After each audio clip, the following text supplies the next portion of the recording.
The Wolf of Wall Street is a 2013 American epic biographical black comedy crime film co-produced and directed by Martin Scorsese and written by Terence Winter, based on Jordan Belfort's 2007 memoir of the same name. It recounts Belfort's career as a stockbroker in New York City and how his firm, Stratton Oakmont, engaged in rampant corruption and fraud on Wall Street, leading to his downfall. The film stars Leonardo DiCaprio as Belfort, Jonah Hill as his business partner and friend Donnie Azoff, Margot Robbie as his second wife, Naomi Lapaglia, Matthew McConaughey as his mentor and former boss Mark Hanna, and Kyle Chandler as FBI agent Patrick Denham. It is DiCaprio's fifth collaboration with Scorsese. DiCaprio and Warner Bros. Acquired the rights to Belfort's memoir in 2007, but production was halted due to content restrictions. It was later produced by the independent Red Granite Pictures. The film was shot in New York in late 2012, using mostly 35mm film stock. The film premiered in New York City on December 17, 2013, and was released in the United States on December 25, 2013, by Paramount Pictures. It was the first major American film to be released exclusively through digital distribution. It was a major commercial success, grossing $406.9 million worldwide during its theatrical run, becoming Scorsese's highest-grossing film. However, the film initially received considerable controversy for its moral ambiguity and lack of sympathy for victims, as well as its explicit, graphic sexual content, extreme profanity, with at least 500 uses of the swear word, fuck, depiction of hard drug use, and use of animals during production. The film was initially rated North Carolina 17 by the Motion Picture Association of America, but it was shortly appealed for an R rating after Scorsese made slight editorial changes to the film. It set a Guinness World Record for the most instances of swearing in a film. The film's financing became implicated in the One Malaysia Development Berhad corruption scandal. The U.S. Department of Justice and the Malaysian Anti-Corruption Commission investigated Red Granite Pictures, and producer Riza Aziz was arrested in 2019. He was discharged in May 2020 on a 1 million Malaysian ringgit, $240,000 United States dollars, bail. The film received positive reviews, and some moral censure, from critics and appeared on several Best of the Year lists. It was nominated for several awards, including 5 at the 86th Academy Awards ceremony. Best Picture, Best Director, Best Adapted Screenplay, Best Actor, for DiCaprio, and Best Supporting Actor, for Hill. DiCaprio won Best Actor, Musical or Comedy at the 71st Golden Globe Awards, where the film was also nominated for Best Picture, Musical or Comedy. In 1987, 22-year-old Jordan Belfort lands a job as a Wall Street stockbroker for L.F. Rothschild, employed under Mark Hanna. He is quickly enticed by the drug-fueled stockbroker culture and Hanna's belief that a broker's only goal is to make money for himself. Jordan loses his job following Black Monday, the largest one-day stock market drop in history after the 1929 stock market crash, and takes a job at Investors Center, a boiler room brokerage firm on Long Island that specializes in pink sheet penny stocks. He makes a small fortune thanks to his aggressive pitching style and high commissions. Jordan befriends his neighbor Donnie Azoff, and the two start their own boiler room-styled brokerage company.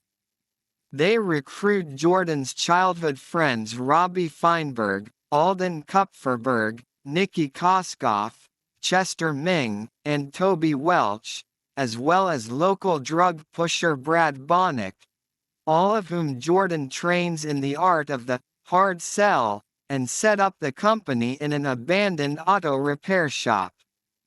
Jordan's tactics and salesmanship largely contribute to the success of his pump and dump scheme, in which misleading, positive statements inflate a stock's price so it can be sold at an artificially high price.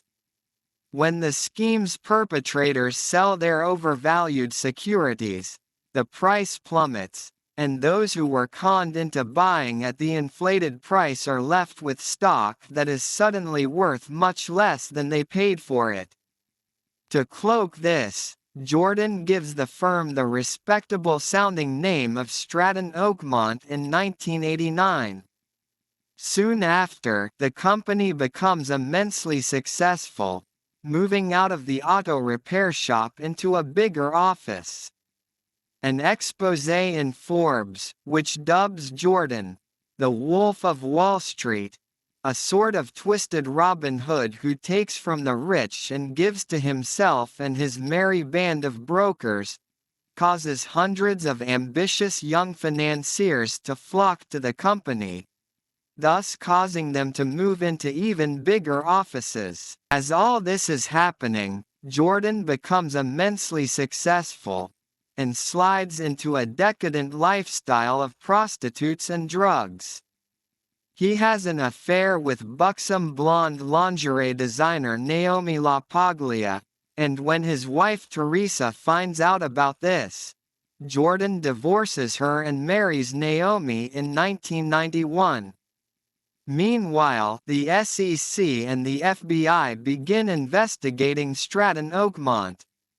In 1993, Jordan illegally makes $22 million in 3 hours after securing the IPO of Donnie's childhood friend and women's shoes designer Steve Madden, bringing him and his firm further FBI attention.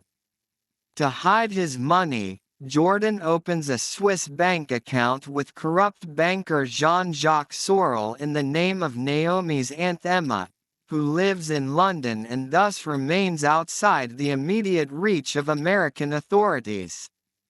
He uses Brad's Swiss-Slovenian wife Chantal and her family, who have European passports, to smuggle the cash into Switzerland. Donnie and Brad soon get into a heated argument in public during a money exchange, resulting in Brad's arrest as Donnie escapes. Jordan learns from his private investigator Bo Dietl that the FBI is wiretapping his phones. Fearing for his son, Jordan's father Max advises him to leave Stratton Oakmont and lie low while Jordan's lawyer negotiates a deal to keep him out of prison. In the midst of his farewell speech, Jordan cannot bear to quit and talks himself into staying, to the immense support of his friends and employees. In 1996, Jordan, Donnie, and their wives are on a yacht trip to Italy, when they learn that Emma has died of a heart attack. Jordan proceeds to Switzerland to forge her name and save the account before going to London for the funeral. To bypass the border patrols, he orders his yacht captain Ted to sail to Monaco, but their ship capsizes in a storm.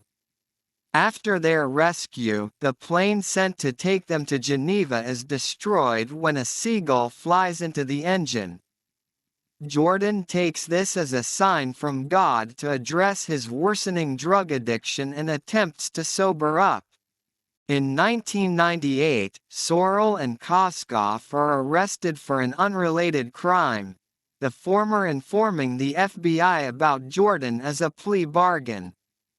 Since the evidence against him is overwhelming, Jordan agrees to gather evidence from the rest of his colleagues in exchange for leniency. After having sex for the last time, Naomi tells Jordan that she is divorcing him and wants full custody of their daughter and infant son.